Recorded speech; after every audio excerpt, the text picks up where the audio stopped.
What's up everyone, how are you all? Today we are back with another amazing Naruto story.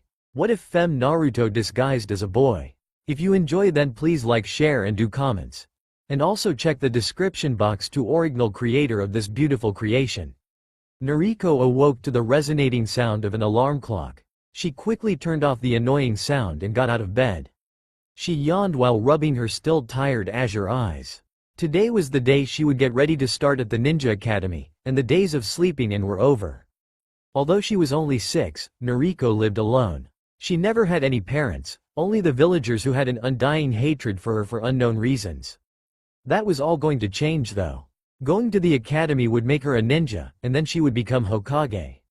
Well, that's what she wanted to happen in her 6-year-old mind. That way, she could finally get some respect. Today, I will be the best. Believe it, Nariko promised herself. But there were some problems with being a ninja. Since she was a girl, Nariko would have to go through special kunoichi training. She didn't want to go through stupid things like flower arrangement. She wanted to fight just like the boys would. That's why she was going to disguise herself as a boy.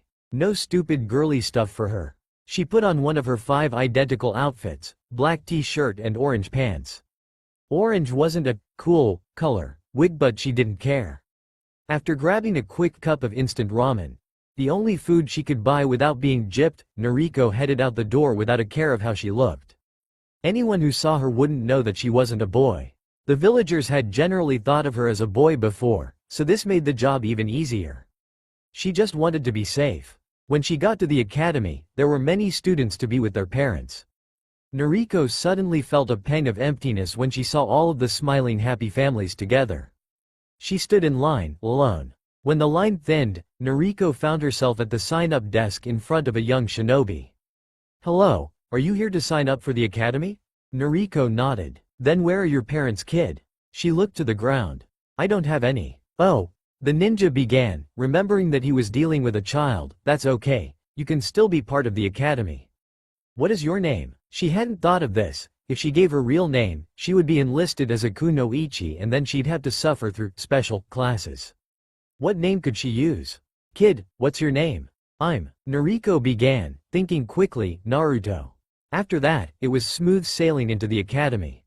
A week later, Nariko woke up immediately, excited to start at the Ninja Academy. She quickly got dressed and ate her ramen before running out the door. She was so excited, Nariko probably would have sprinted the whole way to the academy if it weren't for the fact that 6-year-olds can't sprint for more than a block or two. Gasping for breath, she decided that walking would be the best idea. "Who knew it would be so far?" she asked out loud. "It's not, you just don't have very much endurance. You better not be going to the Ninja Academy because you'll never make it." She turned around to come face to face with a dark-haired boy with onyx eyes. Nariko scrunched up her face. It was Uchiha Sasuke. Not only did she consider him a pretty boy jerk, but she also had jealousy. He had a family and everyone liked him, the life she could never have. "Like I care what you say, pretty boy," she retorted. "You should, because I will be one of the best, just like everyone else in my clan." "Tell someone who cares." She kept walking. She hated that guy and there was no way she would talk to him by choice. She didn't even turn to see his reaction. She figured it was something along the lines of, "OMG. That person doesn't care how special I am." Nariko sniggered at her joke. "You better not be laughing at me," he called. Nariko just continued to ignore him. There was no way an Uchiha was going to ruin her first day, no freaking way. The academy was bustling with new students and their parents. Nariko quickly walked to the entrance, trying to ignore the, "Have a good day honey," and, "I'll see you after school. I love you," parents were giving their children. She followed the signs to the room where she would learn her ninja training and meet her new sensei. When she got there, she was alone. Most of the students were still outside saying goodbye to their parents. Shoving that thought out of her mind, Nariko took a seat near the front of the class. She watched as students began filling the classroom. No one really caught her eye, except for one girl with pink hair because she had never seen anyone with pink hair before, until he walked in. Her heart and hope froze when Sasuke entered the room. "Are you kidding me?" she thought. "That jerk is in my class?" As soon as the quiet chatter of the students died down, a man with a boned ponytail and a scar across his nose came to the front. "Hello class, I am going to be your teacher while you are at the academy." Our first action of today is for you all to introduce yourselves. Just say your name and tell why you decided to become a ninja. You, he said while pointing to the Uchiha, you go first. My name is Uchiha Sasuke and I came to the academy to follow in my family's footsteps. The person sitting to his right was a blonde girl with ice blue eyes.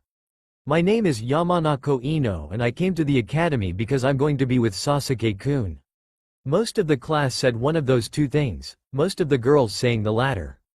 Nariko frowned. She didn't want to be in a class with Uchiha and all of his fangirls.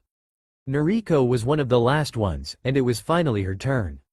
I'm Uzumaki Naruto and I'm going to become one of the greatest ninja ever. Believe it, that's not really a reason, the boy next to her mumbled. Oh yeah? Who are you to call the shots? Well, at least it's different. Would you rather have me respond as one of Uchiha's fangirls, Seeing that you're a boy, no. And it's too troublesome to answer the rest of your questions, he replied flatly. Well, sorry. He groaned. Anyway, I'm Nara Shikamaru and it's too troublesome to tell why I came here. Lazy, Nariko coughed. Shikamaru just groaned again. Come on, his friend, who was currently eating a bag of chips, said, he's got a point. Realizing that it was his turn to speak, he talked again. I'm Akamichi Choji and, he ate a handful of chips. I cane HWER too. Moving on, the teacher said, if you're going to talk, don't talk with your mouth full, okay? Looking around, he realized that the whole class had spoken.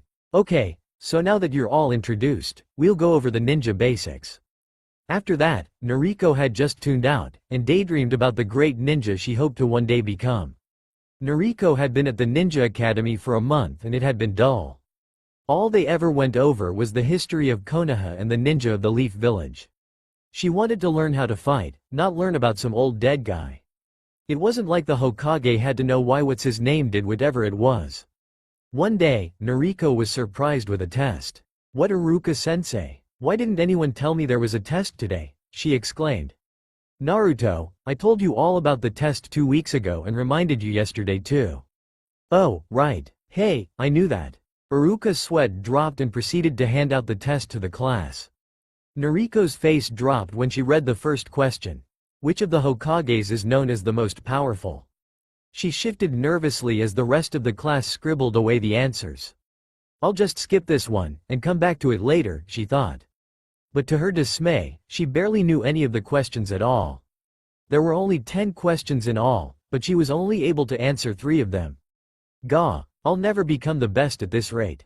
Nariko screamed inside her head. She glanced over to find that the Nara kid had fallen asleep. Stealthily, she took a peek at his paper and got the answer to the first question. She would have taken the rest of his answers had it not been for the fact that he didn't have any other answers. Nariko mentally sweat dropped. Well, at least I won't get the worst grade, she thought. Realizing what a brilliant strategy she had come up with, Nariko took a quick peek at the answers of the kid to her left. The girl was just finishing her test. She looked over, her white eyes meeting Nariko's, and found her cheating. Nariko mouthed a, sorry, expecting to be tattled on. But surprisingly, the blue-haired girl mouthed an, it's okay, back. Using the opportunity, Nariko quietly and subtly copied off of the other girl's test. After the test, Nariko whispered a, thank you, to the girl. During lunch break, Nariko sat alone by the large tree. She didn't have enough money to have lunch that day, so she just sat under the tree and ignored her stomach's growling. She watched as the other children played games, talked, and ate lunch together. She inwardly sighed. I wonder what it feels like to have friends, she said out loud. She kept scanning over the playground, trying to remember who everyone was. It wasn't that it mattered, their parents would never let their child be friends with the demon, or whatever it was that the villagers called her, but she was hungry and needed to occupy her mind. Right then, Sasuke walked by, followed by his horde of fangirls. Nariko's stomach churned as she heard the girls coo and babble about Sasuke-kun. No one noticed her, and she didn't care, she was accustomed to being alone. The group passed by, leaving Nariko with a sense of quiet. Well, quieter than a mob of screaming fangirls that is. She leaned back against the tree, gazing at the sky and watching the clouds pass by. It was the best way she could think of to ignore the fangirls and her grumbling stomach. I never thought of this before, but, she thought out loud, clouds are kind of pretty. You think so? A monotonous voice asked. Nariko jumped. I didn't say that. Whatever, it's too troublesome to remember anyway. Nariko doubted she'd ever understand how that Nariko kid could be so lazy. She surveyed the playground again, and noticed that the fangirls had dispersed. It's about time, she said. About time what? The lazy kid asked. She made a face. Now it would be too troublesome for you to listen, so why should I bother? He just gave her an uninterested look. You're right. I was just trying to be polite. Nariko's sweat dropped. Yup, she'd never figure out that guy. She decided to move somewhere else so she could be alone. She had decided to walk back inside the academy when she heard someone cry. She turned her head in the direction of the sound. It was the group of fangirls, but they had another target this time. It seemed as if they were teasing the girl that had helped Nariko out on the test. She didn't like this. She knew what it was like to be teased or ridiculed, though it wasn't as extreme in this case, and stopping this was the right thing to do. Nariko ran over to the group right after stealing a glass of water from a playing kid. What are you doing? She asked, in an irritated voice. What do you think? The blonde, Ino, asked. Yeah, are you stupid or something? Another girl asked. The group began to start teasing her instead, not that she mattered. Naruto didn't exist so it didn't really affect her, at least that's what she told herself. Okay, Nariko began. Now that you've finished that, could you answer my question? The girl stopped jeering and gave her the, are you kidding me?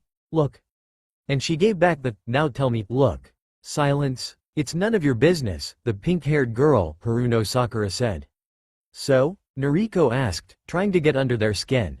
Ino started to do something close to a twitch, an angry expression coming over her face. Why you annoying little? Oh my, did someone forget their meds today? Nariko cut off. This caused the rest of the group to laugh a little. They stopped immediately when the platinum blonde shot them all death glares. Just go away. Nope, not till you answer me, Nariko stated, but I suppose one in your condition does tend to get sidetracked often. Ino went to attack her, only to miss and land into the ground. The rest of the girls couldn't take it anymore, they all burst out laughing. Now Ino was the one being laughed at, and who could blame them? Due to the fact that Nariko had emptied the cup of water she had stolen on the ground, creating mud, the girl had fallen face first into a mud pile. While the others laughed while Ino began to rant, Nariko went over to the blue-haired girl who had been previously teased. Hey, are you okay? She asked. I'm fine, thank you, she stuttered softly. What did they say to you? She asked. It seems they can't even answer a simple question. Oh, they were mad at me because Sasuke-sama looked my way. They figured he was looking at me. Then they teased me about my eyes. They said it looked like zombie eyes of the undead. Don't worry about them, Nariko replied. Who cares what they say? I certainly don't, thank you. No problem. I should be thanking you, she sighed in a hushed tone, for helping me on that test. Both girls smiled. My name's Hinata, what's yours? She asked. Nariko was surprised anyone would want to know her name. Do I have a friend? She thought. I'm Nari. She caught herself for a second. I'm Naruto. It had been 3 months at the academy, and after many lessons on boring facts, the time had come. Nariko was excited. She'd finally get to practice with weapons. She was super excited to try, and decided to see if her friend was excited too. Hinata-chan, she exclaimed as she got to the academy. The pale-eyed girl turned towards her friend and smiled. What is it, Naruto-kun? After their first few weeks of friendship, Hinata had lost her stutter around her friend. Aren't you excited, Hinata-chan? She asked. About what? Nariko looked at her as if she had two heads. How could she have forgotten? Today is the day we get to practice with weapons. Oh, you know that only future shinobi get to practice today. The girls don't. Nariko's smile faded. That's not fair. Girls are just as capable as boys if they were given the same chances. Besides, she whined, it won't be as much fun without you. That's okay, Naruto-kun, I will be fine. Don't forget that I train at home too with my father. Maybe we could, sometime. That'd be awesome, Hinata-chan. She let a small smile appear on her face. I take that as an, okay, then? Nariko asked. Her friend nodded and they split up into their separate classes. Weapons training wasn't what Nariko had thought it to be. First off, they were only practicing with shuriken to learn how to hold them. Secondly, they were made out of paper. Nariko held the paper star in her hand, trying to resist from throw it at the tree, wondering why they couldn't even throw it. Flashback. Now class, Iruka hand begun. Today we will only learn how to hold a shuriken. A collective moan went throughout the class. Why not though? Nariko had asked. How are we supposed to learn if we can't even throw the things? Because, to wield a weapon properly, you must know how to hold it first, the silver-haired teacher, Mizuki, said. If you're good though, you may actually get to throw them, Mizuki-sensei added. That got the student's attention, and apparently his fellow teacher who wished he hadn't said that. Now please get into a single-filed line, Iruka had said. Nariko had ended up being first in line. She was really excited to actually hold a weapon. When 3 were placed in her hands, she had frowned. Paper? She exclaimed, how am I supposed to learn with paper?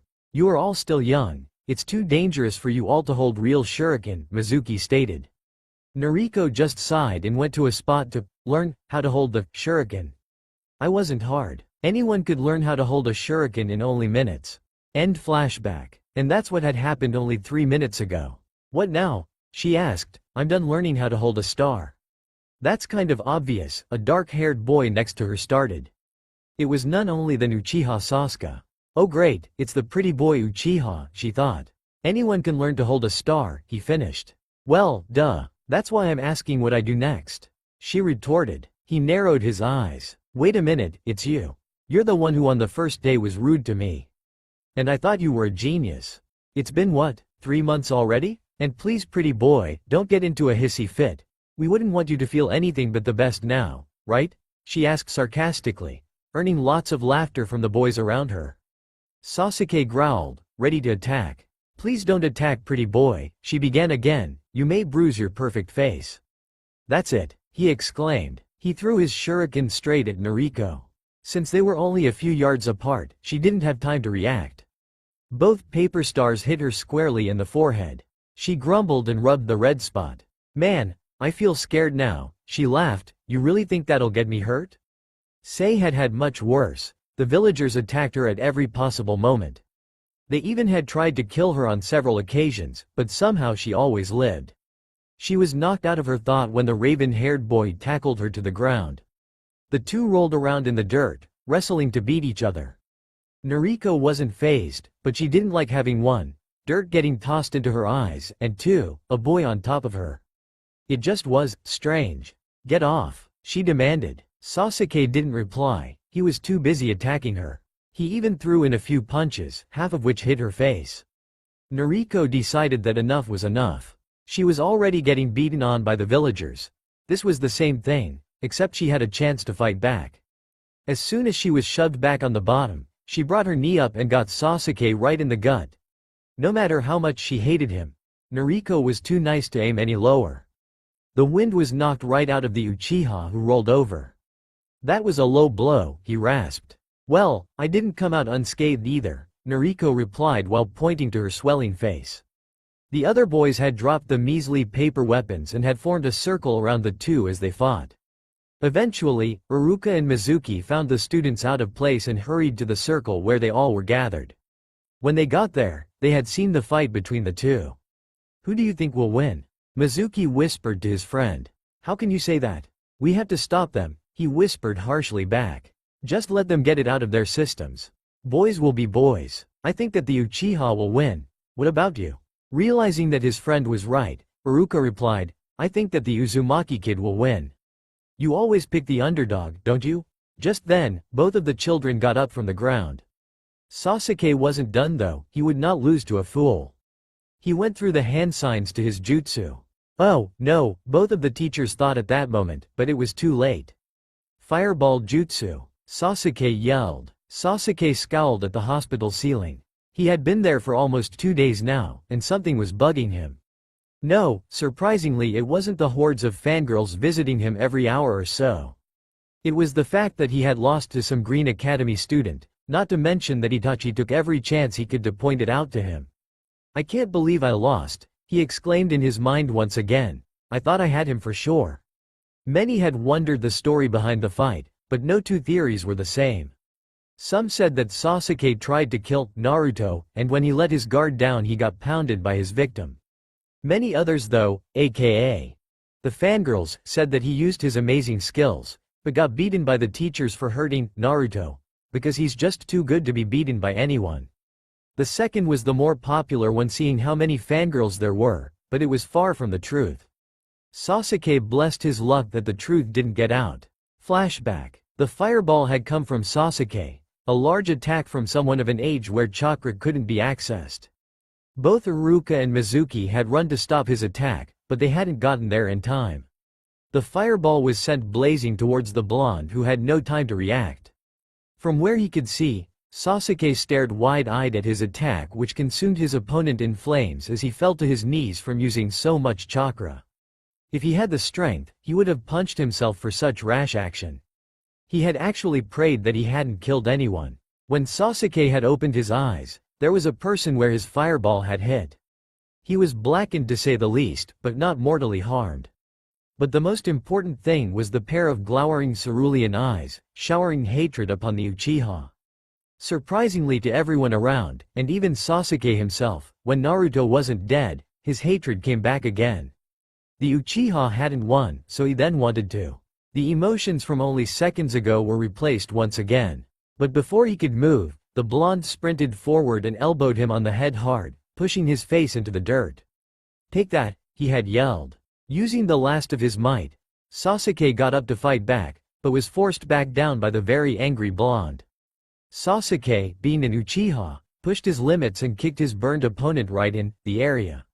As his opponent fell, with lots of painful reactions from onlookers, he had gotten up victoriously, or so he had thought.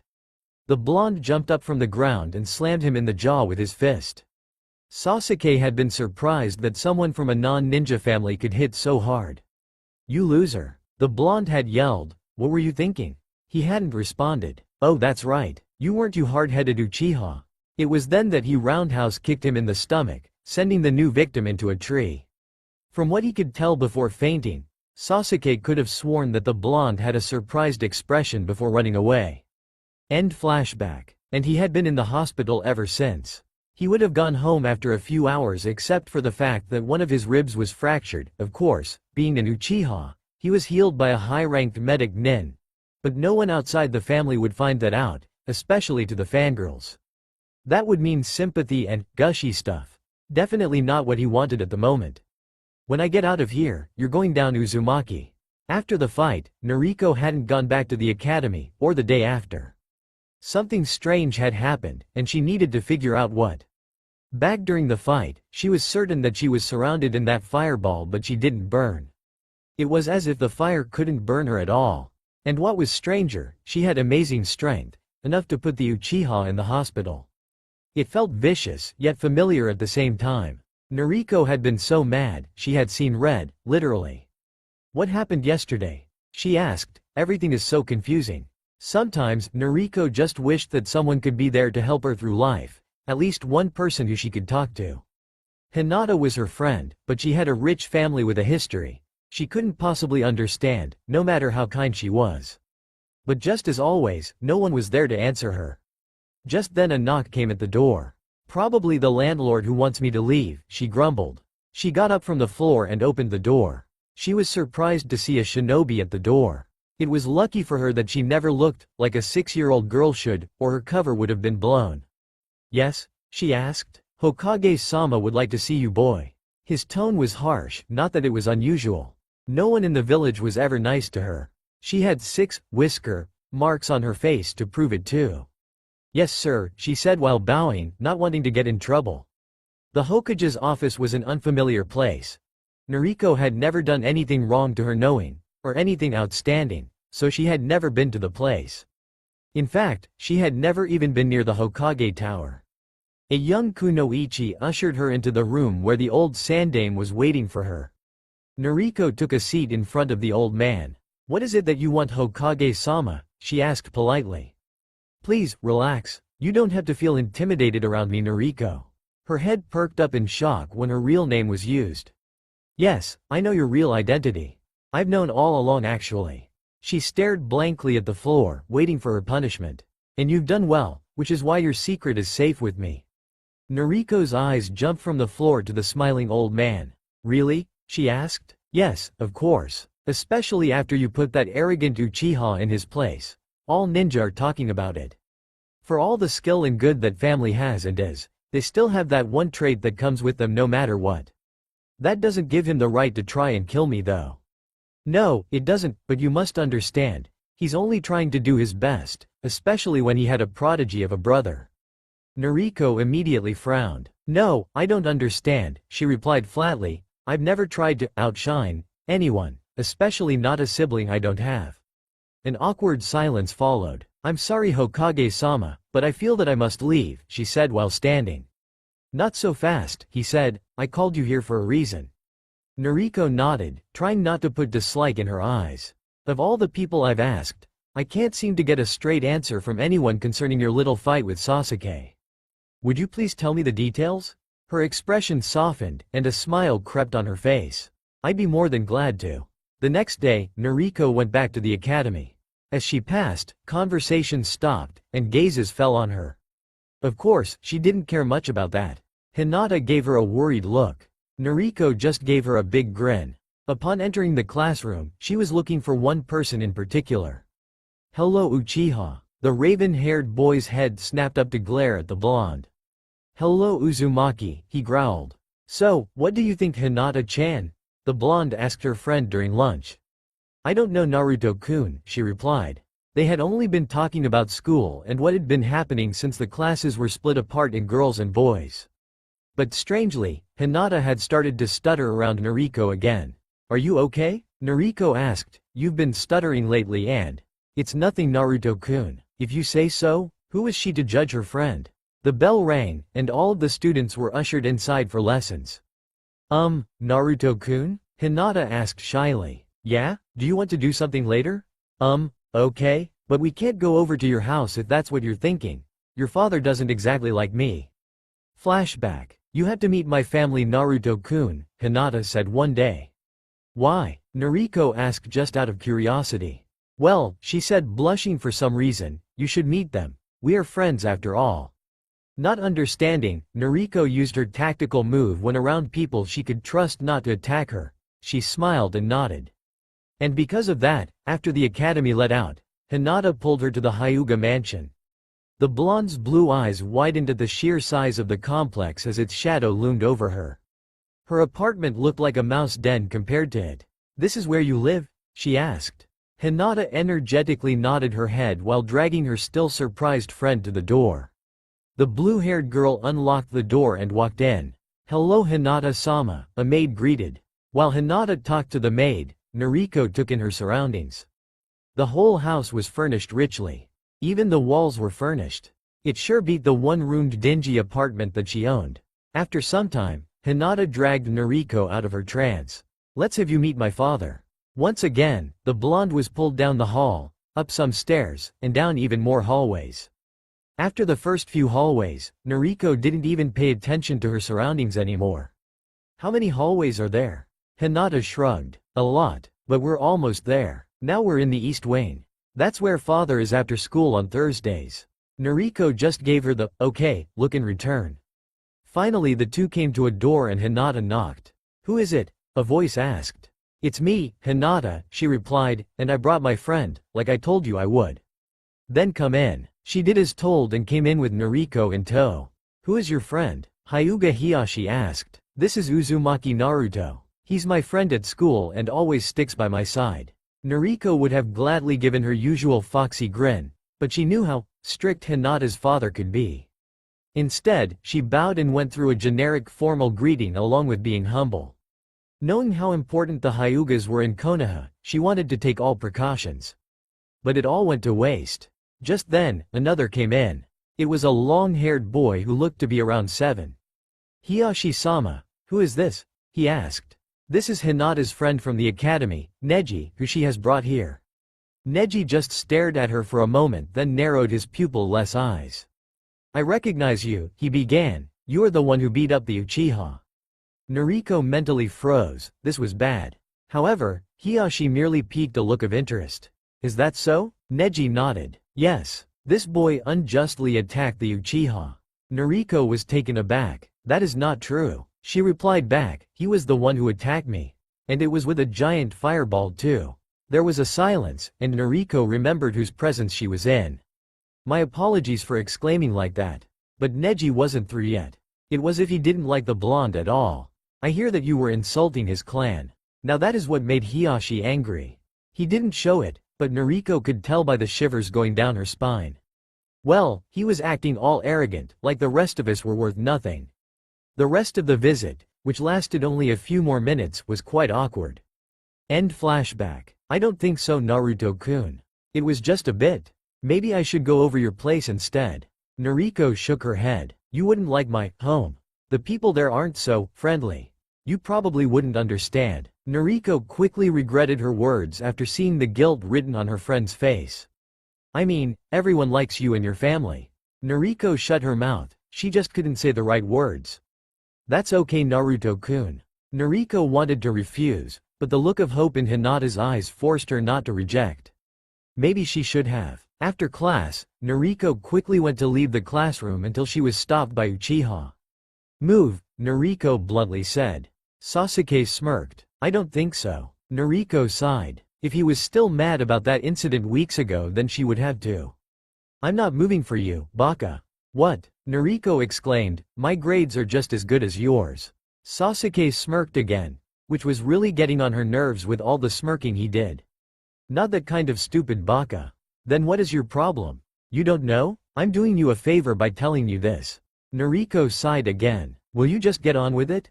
I'm going to meet my friend soon. Sasuke's annoying smirk grew, and so did Nariko's temper. It's your friend. Don't you know that for the past few weeks she's had a crush on you? Nariko just stared at Sasuke in disbelief. If only they all knew. And you're telling me because? Sasuke didn't reply. Now it was Nariko's turn to return his annoying grin. You like her, don't you? Still no reply. Don't worry, Uchiha, she said as she brushed past him. I won't steal her heart from you. It was Hinata's turn to be shocked as they went through Nariko's neighborhood. In short, it was anything but where the Hyugas lived. Luckily, Hiyashi knew where she was or he would cut off Nariko's head personally. This is it, Nariko exclaimed, leading Hinata into the apartment. She looked around at the peeling walls and all other assorted problems. Told you it wasn't that nice. Nariko gestured for her to sit on the couch, one of the least tattered things in the room. Hey, can I talk to you? She asked. Hinata nodded. I know that you, have a. Hinata blushed a shade of deep crimson. Well, now you know, she said, looking expectant. Hinata, you can't like me, she replied, and I can't like you, in that way. A downright sad expression washed across her face. Oh, I guess it's for the best. But I have a reason. Nariko began. Can you keep a secret? Hinata nodded, still on the verge of tears. My real name isn't Naruto, it's Nariko. But that's a girl's. And I'm a girl in disguise as a boy, so I'll be treated fairly and given the same chance boys are. There was a long period of silence before Hinata replied. Well, that makes sense. Nariko smiled. Can you please not tell anyone? She asked, and it's okay with Hokage-sama, so no worries about that. Okay, that's a deal. Tomorrow was the day. It was the worst day of the year and Nariko feared it. No one at the academy noticed though. No, she made sure her smiling mask was impenetrable. The last thing she wanted was for others to know. Nariko tried to focus on class, but couldn't. There was too much on her mind. Naruto, answer the question. Iruka yelled at her. What? She asked as she snapped out of her daze. Most of the class was snickering and whispering, Baka, under their breath. You weren't paying attention, were you? No, Nariko replied, but I have lots on my mind. What could be more important than learning so you can become a shinobi? Nariko's blue eyes locked onto his. Survival. The class went silent while she got up to leave the classroom. I need to leave, she said over her shoulder. And she slammed the door before either Iruka or Mizuki could stop her. They don't understand, she muttered. Why does this have to happen to me? What did I ever do wrong? Nariko took her time to leave the academy. Not only was it safer there, but no one was going to stop her, or so she thought. Hey, a lazy voice said, what's wrong with you? I don't want to talk to you, Nara, Nariko retorted without looking back. You're going to have to, miss. Nariko froze in her tracks. What did you call me? She asked, almost afraid. Shikamaru walked up to her so no one would be able to hear. I know your secret, and unless you want me to tell, you're going to have to answer my question. Nariko gritted her teeth. How did you find out? I knew on the first day, he replied. I called you a boy just to annoy you, but when you didn't correct me I figured you were undercover. Well, good for you, genius, she grimaced. I think it was too troublesome for you to care. He just shrugged in response. So you want an answer? She asked. Yeah, just get on with it, you troublesome girl. Nariko refrained from punching him due to the fact that he could blow her cover. Do you know what tomorrow is? She asked. October 10th, and some troublesome festival I'm forced to go to every year with my parents, Shikamaru grumbled. Despite her best interests, Nariko whipped around and slapped her lazy peer on the face. Don't you dare complain about something others wish they had, she exclaimed. Shikamaru put up both hands in a sign of surrender. He had learned from his mother that it was best not to anger a female. Anyway, tomorrow is my birthday, the worst day in the world. How's that? Nariko scowled. Every birthday she had been torture. You wouldn't be able to understand. Try me. Why do you even care? She asked. Shikamaru just shrugged. Although this should all seem troublesome to me, he began, it surprisingly isn't. You're different? What gave you that clue? Nariko snapped. The fact that I'm disguised as a boy, am not a fangirl, or that I whooped the Uchiha. When Shikamaru didn't reply, Nariko began again. You may think this is a game, trying to get me through blackmail, but you can just drop it now. I don't care who you tell because the villagers aren't going to be as kind this year to me. I just know it. The blonde stormed off, leaving a confused Shikamaru. Troublesome? Nariko ran home, being pelted with rocks and other hard objects along the way. Take that demon, some would yell. Or, tomorrow you're going to die.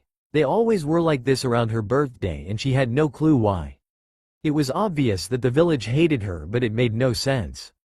Even if she did survive the next day, Nariko knew her dreams were over.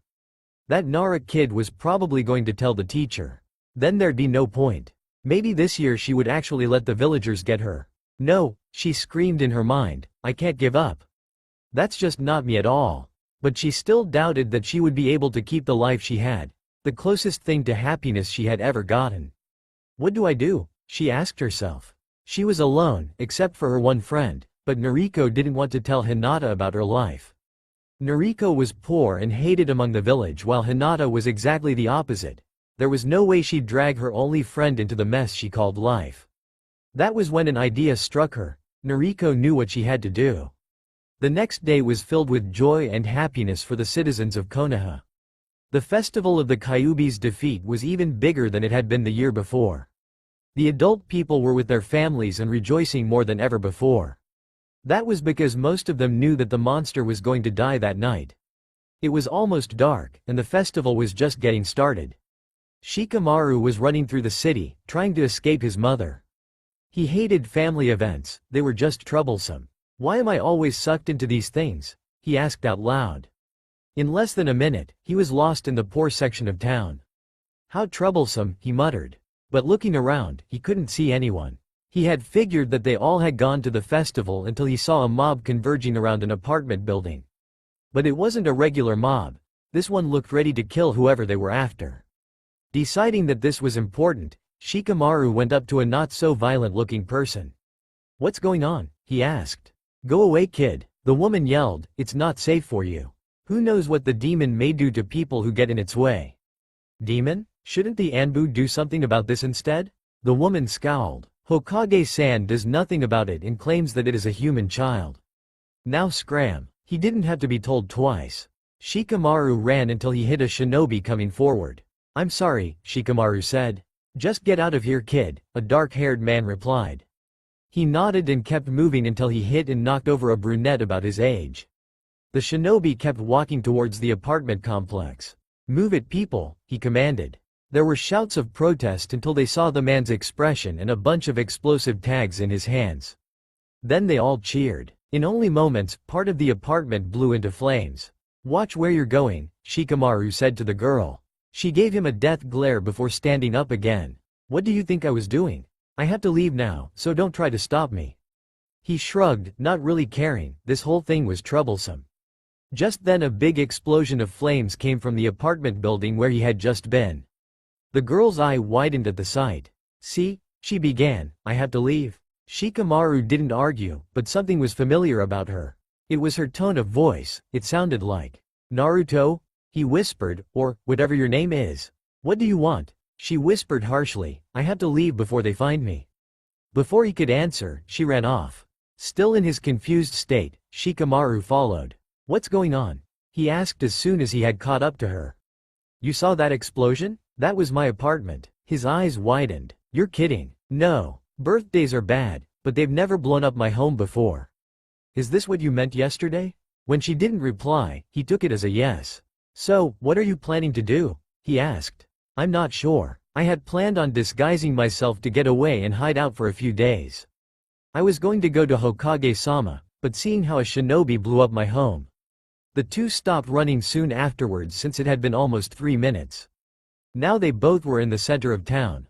Hey, she panted, why'd you follow me? I seriously don't know, he replied in the same manner.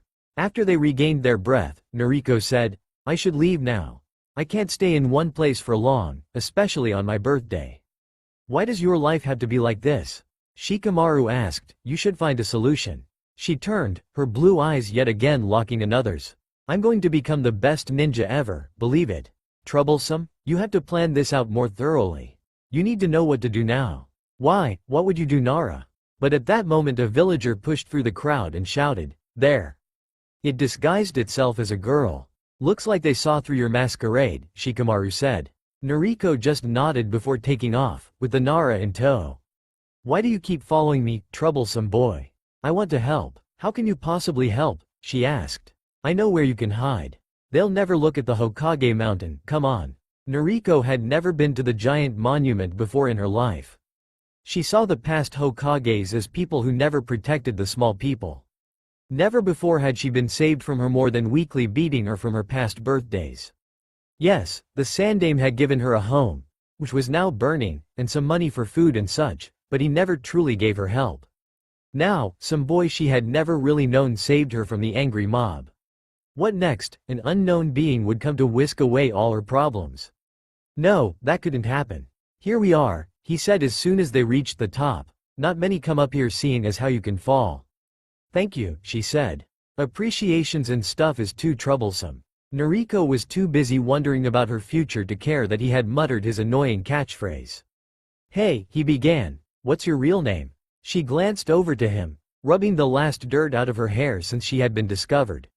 Nariko. Troublesome, he grumbled. What? She retorted. You do know that those two names don't have much difference, right? Troublesome? You definitely overuse that word, she replied. Although she found him and his overuse of the word troublesome annoying, she also found it easier to put up with it. Maybe it was because he saved her or that he was nothing compared to Uchiha. Fireworks exploded in the sky, and she could hear the happy cheers of the villagers below. They never did that around her. You know, Nariko began, this is the first birthday I've had where I haven't come close to dying. Shikamaru's head snapped over to her. It's a good thing, trust me, Nariko replied. The next few moments were silent, except for the ongoing fireworks. Shouldn't you get back to your family? She asked quietly. No, I usually sneak away. My mom knows I don't like festivals. They're too noisy and troublesome. What's the festival like? Nariko asked. If I try and go down there, I get beaten with sticks, rocks, bottles, glass, pretty much anything nearby. Well, he began, it's loud, bright, and there's lots of things to buy. But it's all too troublesome because I don't have any money. She laughed, he could complain about anything. As the night went on, it seemed that a small mob of villagers kept getting bigger and bigger, searching for the demon. But no matter how hard they tried, it was nowhere to be found. That was when Urashi Makoto stepped in. He had thought that by exploding the demon's home he would kill it, but it wasn't there. No sooner had it been discovered, but some kid helped it get away. Ignorant kid, he grumbled under his breath. I will kill you tonight, demon. Be sure of that. He had searched most of the places where the demon could be hiding but had found nothing. After much thought, he had an idea of where his target was. The Hokage mountain. The blonde looked out on the city of Konoha, which was now lit with bright, colored lights. It had been the best day of her life, and she owed it all to someone who she barely knew. Hey Shikamaru-san? First off, don't call me san, I'm not old. And are you going to ask me another troublesome question? IWS just trying to be polite and the answer is no. Okay, what? Well, She stopped when the boy's eyes widened. "Get down," he yelled as a shuriken came whizzing over their heads. "What the heck was that?" she asked. "Sorry I missed demon. But Urashi Makoto never lets a target get away." Both children turned to see the same shinobi who blew up Nariko's home in front of them. Not even his long dark hair could cover the evil grin on his face.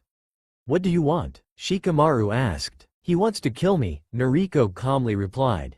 She stood up to face him, defiance in her eyes. Some force was powering her to stand up to him. "What do you think you're doing?" Shikamaru whispered in her ear. "You're going to get yourself killed." The blonde glanced back. "I'm not sure, but my gut is telling me this is a good idea." "Move, kid. I'm here to get the demon, not you, even if you did help it out." Shikamaru backed off from Nariko so he wasn't directly behind her. She didn't blame him. A child against a trained shinobi was more than likely a one-sided fight. "Get ready to die," Makoto yelled as he threw several shuriken. Nariko dove out of the way just in time. "Get out of here, Nara. You need my help." Nariko couldn't complain because she had to roll out of the way of even more shuriken. Somehow, her reflexes had been heightened and she was able to get out of the way of the fast-moving stars. But just as she was missed by the third set, the shinobi was able to get behind her. "Time to die," he hissed. "I hope I learned enough to do this," Shikamaru thought, "and I've unlocked my chakra coils enough." "Kagemane no jutsu," he yelled. To everyone's surprise, his shadow shot out and stopped Makoto in his tracks. "Wow, when do you learn how to do that?" Nariko exclaimed. "I was just taught by my dad, but I never was able to pull off the troublesome jutsu. Luckily for you, it worked. Now leave. I'll run out of chakra in only seconds." "I'm not leaving you behind," she stated. "You have to. Now run." But it was too late. Shikamaru's mediocre control over his jutsu failed and the enemy was set free. The lazy kid slumped over, tired from using too much of his chakra. "Leave while you can," he rasped. Nariko paused. "Leave, you troublesome girl?" Nariko turned, promising to come back for him when another shuriken grazed her arm. "Not only am I going to kill you, demon," Makoto began, "but I'm going to beat up your little friend too." Nariko was afraid. She didn't know what to do. If she ran, Shikamaru was going to get the beating of his life. If she stayed, then she would die.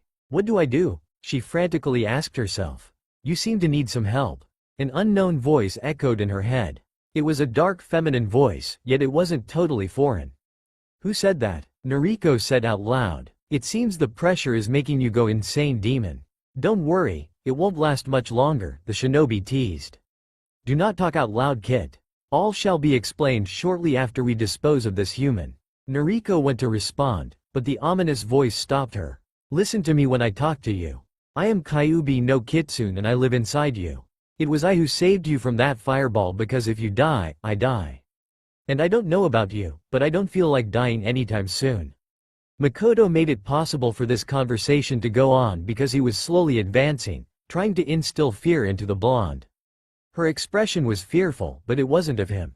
She had just found out why so many hated her and she had to not die. There was no reason to not be afraid. "Now let me give you power to defeat this human so we can make arrangements?" Nariko mentally nodded, remembering not to speak. In only moments, she could feel a surge of power course through her. It felt like fire, yet she didn't burn. Now she felt strong and courageous. Nariko now knew she could take him down. "Attack him, Kit." Nariko thought it best to obey the nine-tailed fox and charged forward. She was surprisingly fast, even faster than when she fought Sasuke. Then, Nariko thrust her fist into Makoto's jaw, making him fly backwards, almost to the edge of the monument with a sickening crack. The blonde just stared at her fist in amazement. "I did that?" she thought. "Yes, you did, Kit. I'm surprised you didn't try to just knock him out by hitting him in the gut. Many human children are too soft." "What makes you think I'd be soft?" Nariko thought back. He could possibly be dead. "I don't care. He tried to kill me and possibly Shikamaru-kun too. If thoughts could grin, evilly I might add, then that's what Kyuubi no Kitsune was doing at the moment." "You have a dark heart, kid." Nariko visibly shuddered. "You'll get used to it." Ignoring the fox, Nariko rushed over to her new friend. "Are you okay?" she asked. "Yeah, you're troublesome, you know that?" She frowned. "You need to go home." "What about you?" he asked. I'll be fine." After seeing how hard she was able to punch him, Shikamaru decided that it was best that he didn't argue with the girl. Nariko had slung his right arm over her shoulder when Makoto got up from the edge of the cliff. He didn't talk, due to the fact that he couldn't. Half of his jaw was impacted. Bloody, bony bits were sticking out of his flesh as he tried to attack again. "I don't want to fight you," Nariko admitted, or should I say, "I don't want to kill you. Please, just stand down." But the persistent shinobi didn't listen. He had run out of shuriken to throw, so he fell back on ninjutsu. One of the hand signs looked familiar. "It's a fire jutsu. You better move it, kid, or your friend is toast." With that fact in mind, there was only one decision she could make that would save them both. "Brace yourself," she yelled. Nariko ran for the edge of the Hokage mountain. As flames in the monument rushed past, only one word would be heard. "Troublesome, troublesome," Shikamaru yelled as they fell down the mountain. "What do I do? What do I do?" Nariko repeatedly said at the same time. "Stupid kid. You were supposed to dodge to your right, not off the cliff. Now focus your chakra to your legs now." Nariko had no clue on what to do, but she figured that if she didn't try, they would die for sure. Quickly, she moved Shikamaru so she was holding him bridal style, and it was quite awkward too, especially since he was taller. In only moments they had crashed through the canopies of trees. She was afraid that the cracking noises she heard weren't the breaking tree branches but bones. "You are so troublesome, know that?" Shikamaru yelled as splintered wood whizzed by, cutting both of them all over. "Shut up, pineapple head," Nariko yelled back, "you better be praying that I can land on my feet." Since the layers of tree branches had slowed the two down quite a bit, Nariko was able to turn enough so her feet were facing down. The blonde landed on her feet, red chakra stopping the shockwave from the ungraceful impact, though not stopping the pain completely. As soon as the red glow disappeared, Nariko's legs shook and she toppled over. "Oh Kami, we need to keep moving," Nariko thought. Who needs a god when an all-powerful demon is inside you? That hurt, but it's better than dying. It sure as hell is. Now get up, kid, and run. I don't think I can. Do it now. If we die, I shall personally eat your soul. She didn't really have a choice anyway. Nariko was sure that Makoto would come after them anyway. "Shikamaru-kun, are you okay?" she asked. "Troublesome girl, since when were we friends?" Nariko so wanted to hit him right then. "Let's see, we just jumped off the Hokage mountain and are alive. Also, a trained shinobi is after us, so yeah, I think that qualifies." "We have to get moving, Nariko-chan," he replied. She nodded and tried to stand. Of course, after falling what seemed like at least 1,000 feet and landing made it difficult. "I can stand, but I'm not sure if I can carry you this time." "Whatever, I should be fine. It's not like I fell off a cliff. Wait, I did." "Fine, lazy, let the psychopath with an impacted jaw attack you." Nariko started to slowly walk away when he called out to her. "You seriously wouldn't leave me here, would you?" Shikamaru asked. Her normally foxy grin assured him that the answer was, no. Turning back, Nariko went to pick up her friend. "Is it just me, or are you heavier?" His arm was slung over her shoulder again and the two began to walk away. "We should just hide," Shikamaru suggested. The blonde shook her head. "No, we have too much blood on us, so he'll find us maybe." A maybe's better than the fact that he'll catch us no problem at this pace. Stupid human. Mere children cannot hide from a trained tracker chunin. "Yeah, but he's a tracker chunin and will find us, so we better keep moving." Nariko kept going at her slow, painful pace, foot by foot. "How do you know he's a tracker?" Shikamaru asked. His skill level?" Nariko guessed. He just sighed, knowing that she didn't actually know. "Fine, then let's get out of here." "Right, we'll get out of this, believe it." They had been going forward for a while now, and the crowds of the festival weren't far. If they could just get there. "We're going too slow. How do I go fast?" "You're asking me?" The blonde mentally growled at the female demon's sarcasm. "Tell me or he'll catch up and then we're going to say hi to Shinigami." Nariko shuddered at the menacing growl that came from the pit of her stomach. In other words, the fox was angry. "You've got guts, kid. Well, I do have a dark heart after all now, don't I?" She had figured that using sarcasm was fine since not only was she right, but the demon couldn't do anything to her body. "Fine, just focus your chakra to your legs and run. Don't they teach you these things at the academy? Pitiful humans can't teach their own kind anything."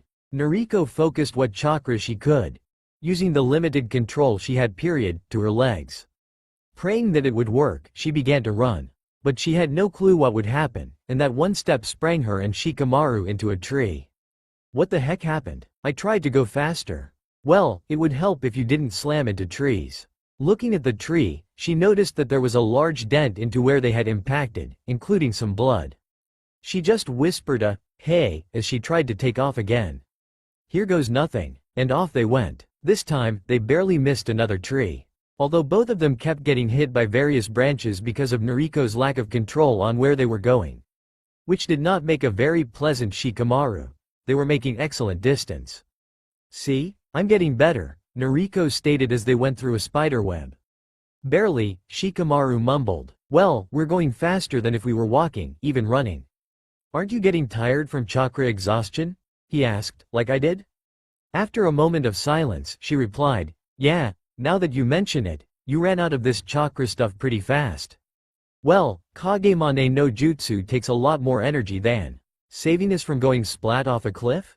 He didn't reply. "Haha, I totally outworded him," she thought triumphantly. "Stupid human." The blonde pouted, not liking her. Victory, destroyed. Finally the two made it to the crowd from the festival. Unfortunately, they couldn't stop. "Hey, how do I stop?" Nariko asked out loud. "You don't know how to stop?" Nope, but she had used up most of her chakra and they had slowed down to a regular jog. Nariko knew that stopping immediately would cramp up her legs and they couldn't move again, from experience, so she did just what she did on the mountain. Coming to an open space where there were almost no people, she jumped to the side and rolled in the dirt to a stop. "Great plan," Shikamaru mumbled. "Believe it," she yelled, ignoring his sarcasm. "But what do we do now, genius? We should find someone we can trust. I never thought I'd say this, but I need to find my parents. Okay, but first, I need to spit out all of this dirt and blood in my mouth." She slowly got up and spit out a mouthful of blood and dirt.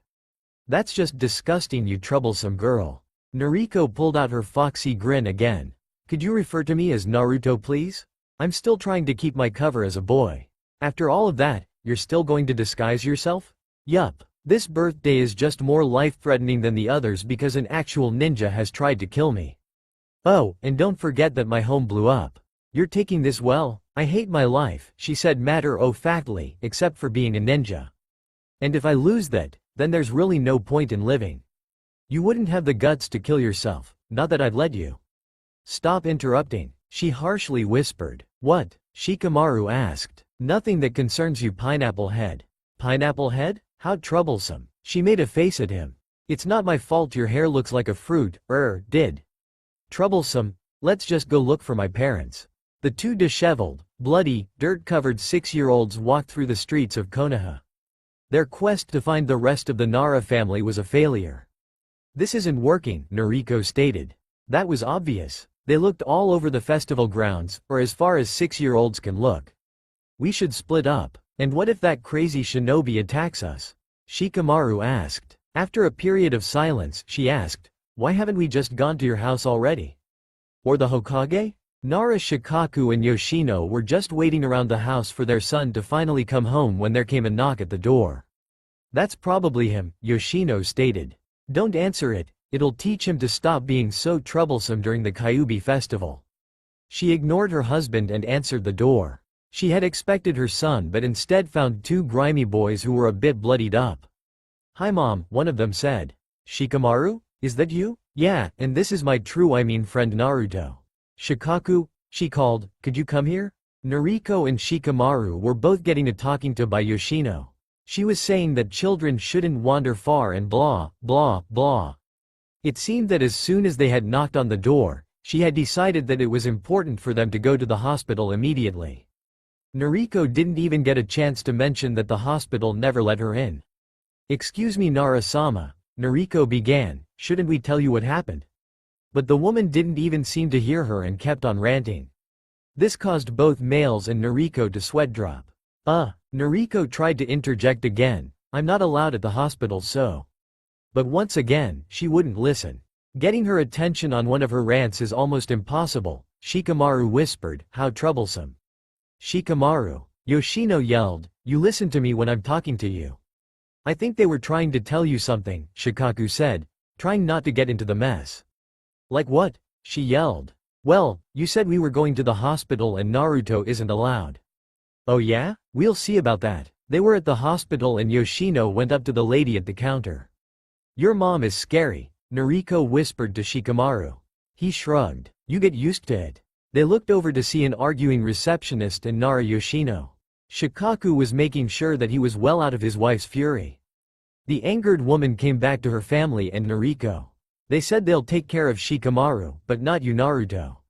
No matter what happened, they should still take care of anyone, especially children. She looked them over. And you look the most beaten up too. Me? Nariko asked, but I didn't do that much. Shikamaru scoffed at her. What? Nariko asked. You were the one who did that super cool judao. What was that for? He had stepped on her foot to make her stop talking. And that's the thanks I get for saving you? She stuck her tongue out at him and turned away. Fine. She then saw something in the corner of her eye. It was a dark-haired shinobi with bloodied bandages all over the lower half of his face who seemed to be coming in to have it checked. He stopped and looked at her. The blonde nudged Shikamaru with her elbow. He turned and saw Makoto, their previous attacker too. Don't move, he whispered, my dad's a Jonin and will stop him, and he knows it. But instead, he changed directions towards the two children. We should run, Nariko whispered back. I think he really wants to kill me. Especially since I shattered his jaw. Just keep your cool like nothing happened. How can I if he's going to attack? Makoto approached them, but didn't show any signs of aggression. He now had paper and pen in his hand. As he came forward, he wrote something on it. Politely, he tapped on Shikaku's shoulder. Hello Urashi Dono. He slightly bowed, motioning that he couldn't speak. He then held out the paper on which he had written. It said, excuse me, but the child Uzumaki Naruto is to be taken to the Hokage by me. He and your son fought me, not knowing that I was a friend, and thus I must write on this paper. I am sorry for any inconvenience. Shikaku nodded. Okay, Naruto, according to this message, you're to go with Urashi Dono to the Hokage. No freaking way, she yelled, that guy wants to murder me. Her exclamation earned many comments like, it's about time, or, it's not dead yet? Leave me alone, or at least leave my friend alone. She went to leave until a hand stopped her. Nariko turned to see Shikamaru there. Running will only make this worse, just wait, he told her. The people in the hospital were now angry. They didn't like a person who liked to kill children, seeing as how Nariko didn't count as a child. This was actually could make sense in their simple minds. Makoto tried to explain that it was a lie, but a comment from Shikamaru turned that garbage into newel. It's true, he said, that man tried to kill me after I saved her from a giant mob and explosives. With one punch, Shikaku knocked out the shinobi. Let's get out of here, he said, it's really starting to get troublesome. After leaving the hospital, both Nariko and Shikamaru told what had happened. How troublesome, Shikaku stated, that's what you are. At least I know where he gets it from. Nariko thought. Well, I have to go see the Hokage now, Nariko said. After looking her up and down, Yoshino said, you're still covered in blood and dirt. I think this can wait. Those wounds will get infected if you don't do anything. Thanks, but since my home blew up, I need to get some new arrangements. And besides, I'm a fast healer, to the mob of villagers' dismay. A firm grab on the wrist told Nariko that she wasn't going anywhere. After washing up, Nariko was surprised that her clothing had a giant bloody gash going up the side. No wound or scar. Haven't you ever wondered why you heal so fast? Oh, it's you. I saved your life along with your new friends. Be grateful, kid. You mean your life, she mentally retorted. Besides, why did you say friends so sarcastically? The people you call friends, once they find out about me, they'll hate you just as much as the villagers. I doubt it. Just you wait, kid, just you wait. When the fox didn't say anything for a while, Nariko decided that she wasn't going to do the talk she had wanted to have. Not that Nariko minded. Talking to an inner demon was a bit creepy. Hey, Nariko, Shikamaru said through the door, are you done yet? Yup, and I don't have a single wound. How about you? He just moaned a reply that meant, a lot. Nariko came out of the bathroom wearing her tattered and blood-stained clothes. So, did your mom make that big a deal out of it? He just nodded. Nariko laid a sympathetic hand on his shoulder. You'll be okay. Be strong, she joked. It can't be worse than jumping off a cliff, right? He just shrugged. Won't it be exciting to tell everyone about this at the academy?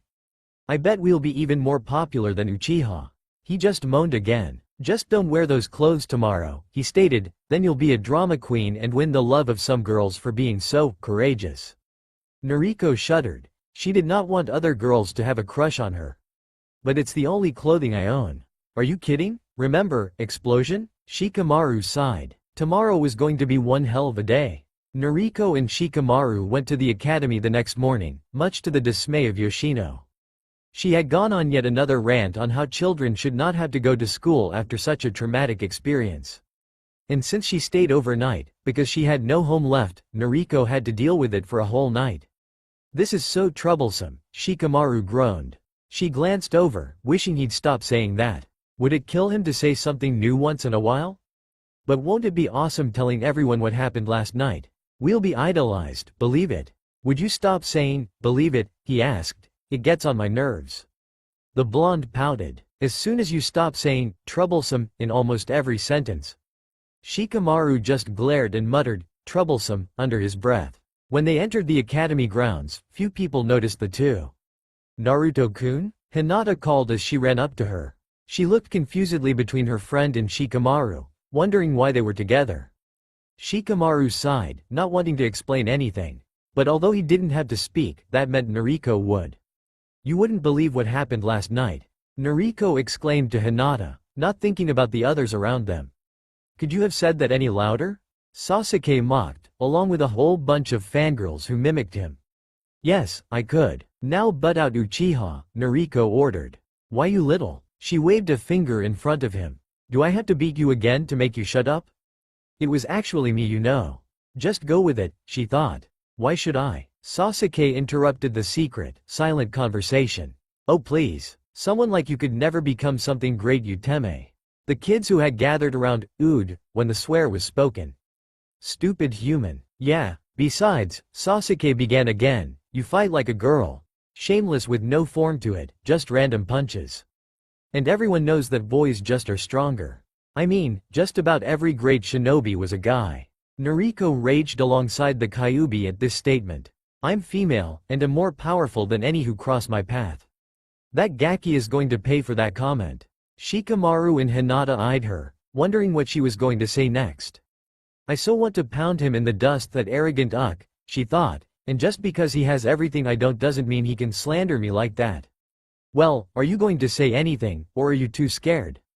Sasuke challenged. Nariko gave him an indifferent expression. Oh, what? Were you talking to me? It took a few seconds for it to sink in. You weren't listening to me? He exploded. Nope. The fangirls proceeded to yell at her for not paying attention to their precious Sasuke. While they were arguing, Nariko slyly slid away from the crowd, moving to the tree in the yard, motioning for her friends to follow. Both the Hyuga and Nara shoved past the fangirls, also finding the safety of the tree's shade. There they found Nariko, trying not to laugh. That wasn't very funny, Shikamaru said. It was. Troublesome? Nariko joked. He didn't reply. Naruto-kun, what was it you were going to tell me? Hinata asked. The blonde brightened up. I'll tell you what happened. It was the best birthday ever. Do you know why? She shook her head. Someone actually helped me this year form the angry mob of villagers. Hinata's pale eyes widened. You get chased every year? Yeah, they try to kill me more than all the other days. That's horrible. Hinata exclaimed. Yeah, and I had this shirt with a giant bloody gash on it, but Shikamaru-kun's mom threw it out when I was sleeping and made me wear one of his shirts. The explanation Nariko had given hadn't made it any clearer to Hinata at all. Troublesome, let me explain, Shikamaru offered. There's no way she's going to know what happened if you tell it to her like that. Fine. So Shikamaru started retelling what had happened that past night. The story had taken all of the before school time and quite a crowd had accumulated. It seemed that all of the guys who weren't trying to be Uchiha's friend had gathered around. Nariko and Hinata were the only girls, seen as the fangirls were everyone else. And that is what happened, Shikamaru finished. He looked around at the crowd of 6-year-olds that had gathered. Nariko just grinned, pleased that their story had attracted a lot of attention. Is it true? One of them asked. I can't believe that you guys survived a fall from Hokage Mountain.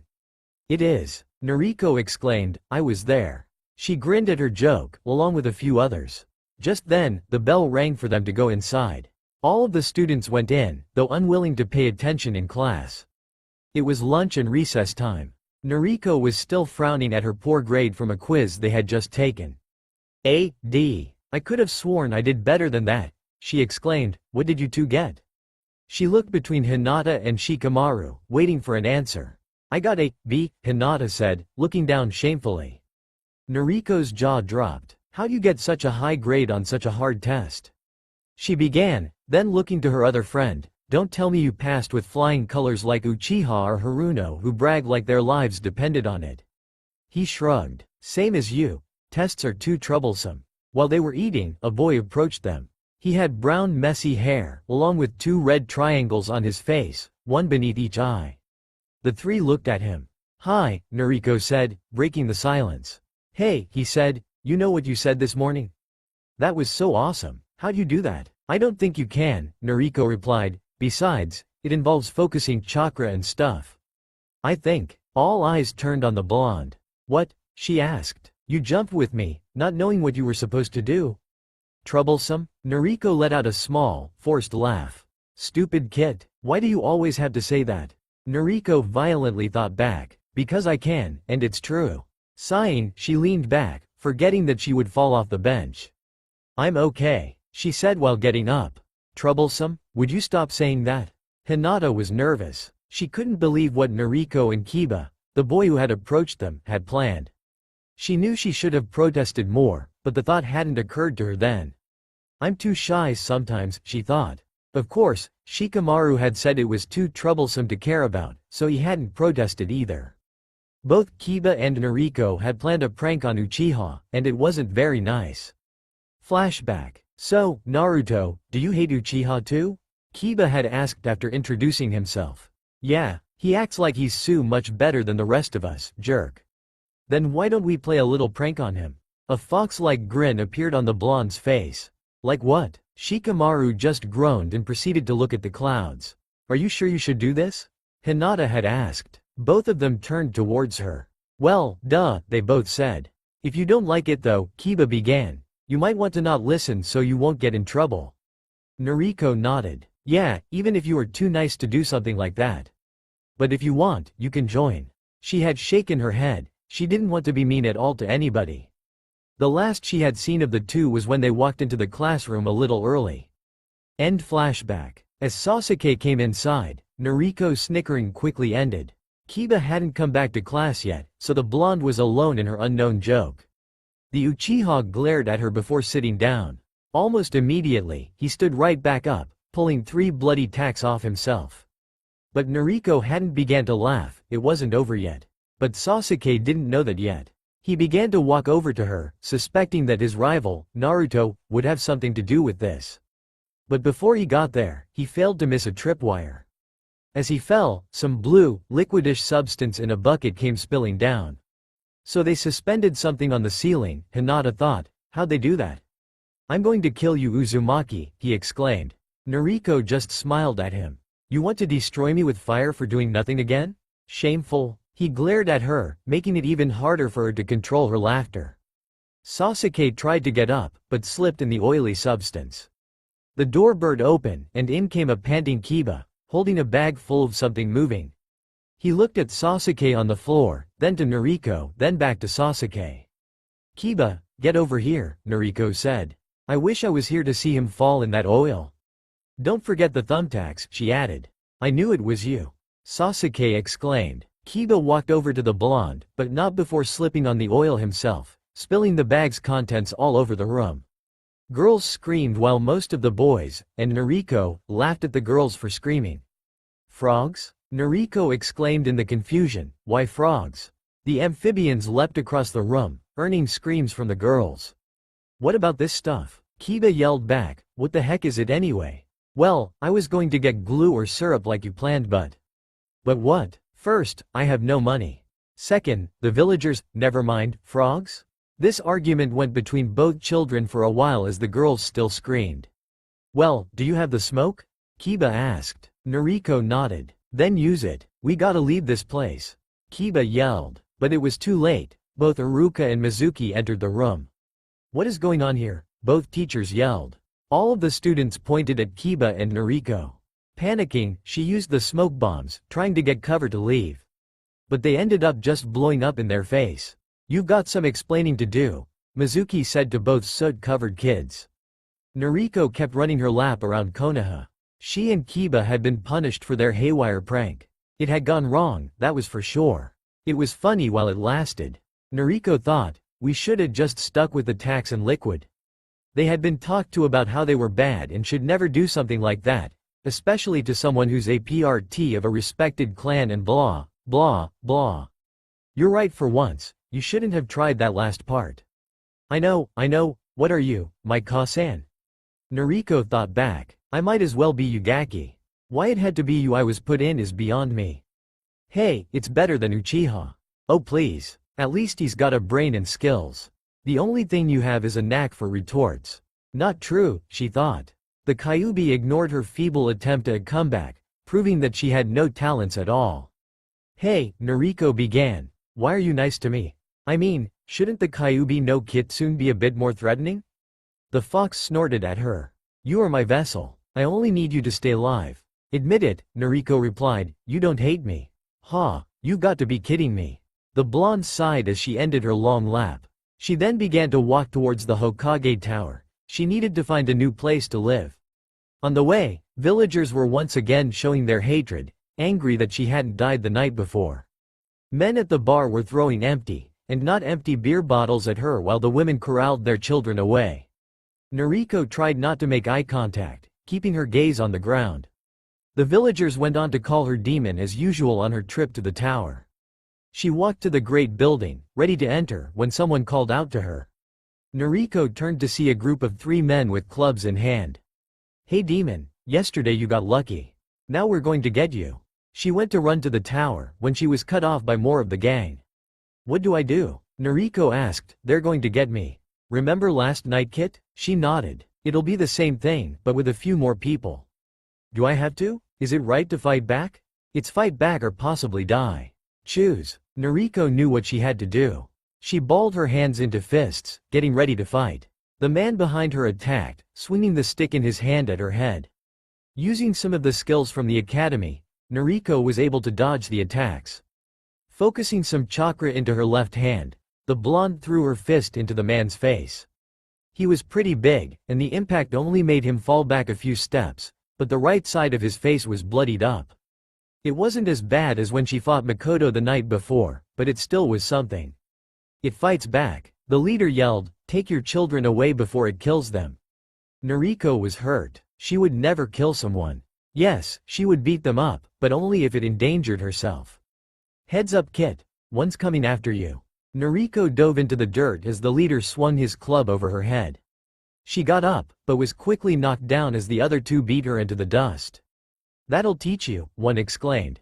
"Die demon, die," said the other.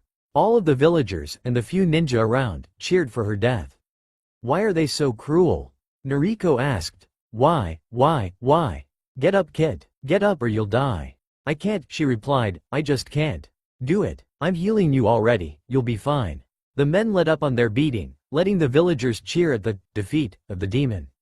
The blonde was a bloody mess, and it was no wonder they gave her up for dead. "Get up now." Nariko twitched, sadness and anger flowing through her. Everyone hated her. The only people she could trust were her 2 friends, and possibly the rest of the Naris. Everyone else wanted her dead. She hadn't done anything to deserve this. They said she was a monster, but it was their own fault. They hated her and that would never change. Not even the Hokage liked her. Why else would he wait in his tower as she was being beaten? The blonde rose from the ground, silencing the cheers from the ground. "It's not dead yet?" the gang's leader exclaimed. "Get it boys." The 3 men went after her, ready to kill. The same burning feeling that she had felt the night before coursed through her. Thinking a silent, "thank you," to the Kyuubi, Nariko went on the offense.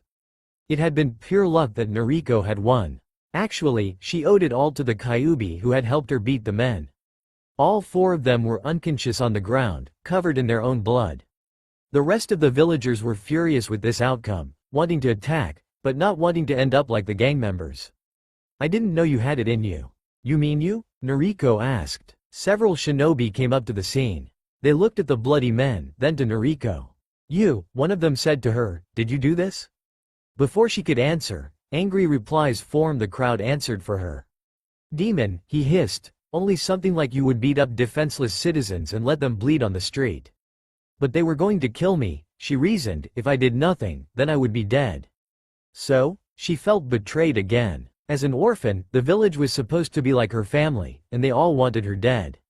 Wanting to leave before it got bad, she sprinted into the forest. Even the trees seemed to be attacking her. Kid, you have problems in life. Nariko would have replied, had she not been crying. That's all for my now. If you enjoy then please like, share and do comments.